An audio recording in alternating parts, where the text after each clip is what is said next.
Hello అందరికీ నమస్తే. RRP food ఛానల్కి స్వాగతం. ఈరోజు రెసిపీ వచ్చేసి చికెన్ పికిల్. ముందుగా ఒక 1/2 కేజీ చికెన్ తీసుకుందాం. దాంట్లో పసుపు ఉప్పు కలుపుకొని పక్కన పెట్టుకుందాం. ముందుగా స్టవ్ వెలిగించి ఒక కళాయిని పెట్టుకొని ఒక 50 గ్రామ్స్ 200 గ్రామ్స్ వరకు ఆయిల్ పడుతుంది, ఎందుకంటే ఇది పికిల్ కాబట్టి. ఒక 1/2 కేజీ చికెన్కి నాకైతే 200 గ్రామ్స్ ఆయిల్ పట్టింది. మీకు ఇంకా కావాలనుకుంటే వేసుకోవచ్చు.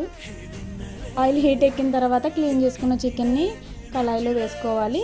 తర్వాత మసాలాలు తయారు చేసుకుందాం. వెల్లుల్లి, జీలకర్ర, మొగ్గలు, చెక్క, ఇలాచి, నెక్స్ట్ వచ్చేసి ధనియాలు అండ్ అల్లం, ఇవన్నీ కలిపి ఫైన్ పేస్ట్గా తయారు చేసుకోవాలి.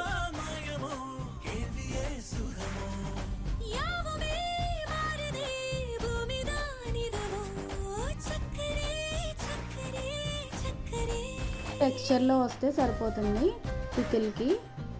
నెక్స్ట్ మనం చికెన్ వాటర్ ఎంతవరకు వచ్చిందో ఉడికిందో లేదో చూసుకుందాం. ఇంకా వాటర్ ఉంది కాబట్టి దీన్ని ఇంకా వాటర్ అంతా ఇంకిపోయే వరకు ఇంకా దీన్ని ఫ్రై చేసుకుంటూ ఉండాలి. నెక్స్ట్ వచ్చేసి దీన్ని రెండు లెమన్స్ తీసుకుందాం. నిమ్మకాయ జ్యూస్ తీసుకోవాలి. నాకైతే 1/2 కేజీకి 2 నిమ్మకాయలు పడతాయి.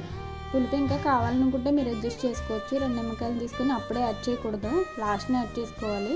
కాయలను ఇలా స్క్వీజ్ చేసుకోవాలి.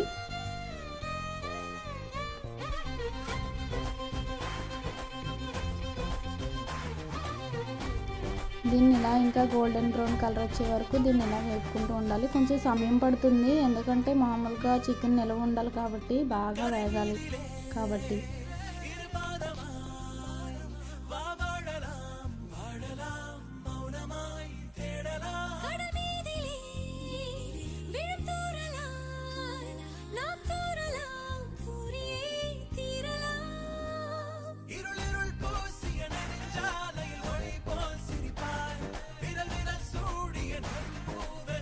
ఈ గోల్డెన్ కలర్ వస్తే సరిపోతుంది. చూడండి, ఈ కలర్ రావాలి. మరీ ఎక్కువ వచ్చినా కూడా మనకి నోట్లో పెట్టుకుంటే గట్టిగా ఉంటుంది అన్నమాట ముక్కలో, కాబట్టి ఈ టెక్స్చర్ సరిపోతుంది. ఇది మినిమం 10 days అలా నిల్వ ఉంటుంది, ఎందుకంటే మనకు తినడానికి కూడా బాగుండాలి కాబట్టి. నెక్స్ట్ వచ్చేసి అల్లం వెల్లుల్లి పేస్ట్ మసాలా అంతా తయారు చేసుకున్నాం కదా, దాన్ని ఇందులో వేసుకోవాలి. ఇప్పుడు ఈ కలర్ మారిన తర్వాతే వేసుకోవాలి. వేసుకున్న తర్వాత ఇలా తిప్పుకోవాలి మొత్తం అంతా కూడా ముక్కలకి పట్టేలాగా, ఎందుకంటే కింద మాడిపోతుంది. అల్లం వెల్లుల్లి పేస్ట్ మసాలా ఇవన్నీ కూడా మాడిపోతాయి కాబట్టి దీన్ని ఇలా తిప్పుకుంటూ ఉండాలి, కింద మాడు అంటుకోకుండా. ఈ మసాలాలన్నీ కూడా పచ్చివాసన పోయే వరకు ఫ్రై చేసుకోవాలి. ఇలా తిప్పుకుంటూ ఉండాలి. మనం ఫైన్ పేస్ట్ అంతా కూడా మనం వేసుకున్నాం కదా, అదంతా కూడా అడుగంటుకోకుండా మనం తిప్పుకుంటూ ఉండాలి.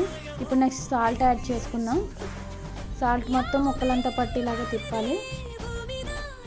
నెక్స్ట్ పసుపు, 1 స్పూన్ పసుపు వేసుకుని బాగా తిప్పుకోవాలి. నీసు వాసన రాకుండా ఉంటుంది, స్మెల్ రాకుండా ఉంటుంది కాబట్టి తిప్పుకోవాలి ఇలాగా. నెక్స్ట్ వచ్చేసి ఇంకా కారాన్ని యాడ్ చేసేసుకోవాలి. మాకైతే 7 స్పూన్స్ పట్టింది, 7 స్పూన్లు పట్టింది.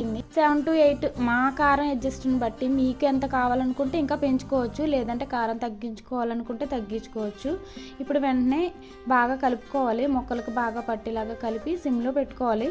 ఫ్లేమ్ అనేది సిమ్లో పెట్టుకున్న తర్వాత తర్వాత కారం కలిపేసిన తర్వాత 5 minutesలో స్టవ్ ఆఫ్ చేసేయాలి. స్టవ్ ఆఫ్ చేసేసి బాగా తిప్పుకోవాలి. తిప్పుకొని ఒక 20 minutes పట్టింది నాకైతే చల్లారడానికి. నెక్స్ట్ లెమన్ జ్యూస్ తీసుకున్నాం కదా, దాన్ని బాగా చల్లారిన తర్వాత మాత్రమే వేయాలి. వేసి బాగా కలుపుకోవాలి. జాడీలో కానీ ప్లాస్టిక్ డబ్బాలో కానీ స్టోర్ చేసుకోవచ్చు.